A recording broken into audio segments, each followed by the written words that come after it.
To be born into the priestly tribe of Levi, spiritually speaking, is a little like being born into royalty. Korach was from a family so prominent that the Torah records his birth. Korach led a revolt against Moses. It was short-lived, but it was the most serious challenge ever mounted against Moses' leadership. He assembled a distinguished group of disgruntled Israelites, his allies Datan and Abiram, some leaders from the tribe of Reuben, as well as from his own tribe of Levi, the tribe from which the priests came. Incidentally, Levi was also Moses' tribe. This revolt was a little like one of the president's advisors saying to their boss, "Hey, how come you're in charge?" We don't know anything about Korach's previous relationship with Moses, but this is a populist rebellion.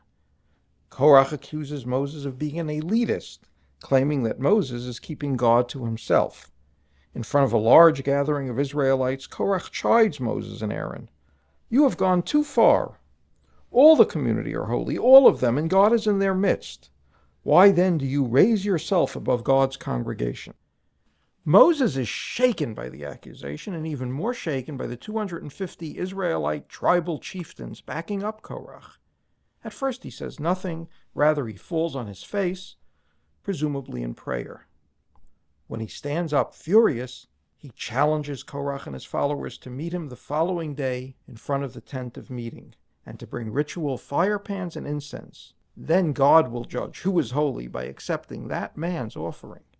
The next day everyone gathers in front of the tent of meeting. By this point Moses is feeling fully confident. He announces to the assembled crowd of Israelite spectators, "If these men die a natural death, then it wasn't God who sent me to be your leader." He has barely finished speaking when the earth opens its mouth and swallows up all of Korach's people along with their households and all their possessions. They totally vanished from the midst of the Israelite camp. Everyone is astounded.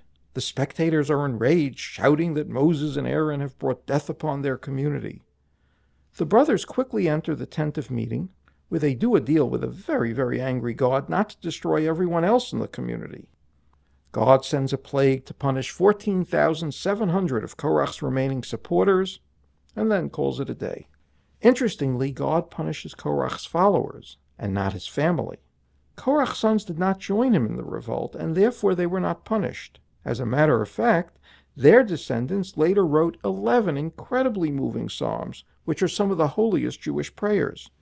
One of the greatest of all Jewish leaders, Samuel, the prophet, was a direct descendant of Korach. This is quite remarkable. It's as if Americans one day would elect a direct descendant of Benedict Arnold, or some other infamous traitor, to be president. We still think of Korach as a symbol of chutzpah, arrogance. He came from a distinguished family, and he saw no reason why Moses and Aaron should be leading Israel instead of him. This sense of entitlement was in sharp contrast to Moses' humility. Rather than just throwing Korach and the leaders of the revolt into prison, Moses turned to God for the answers and let Korach dig his own hole.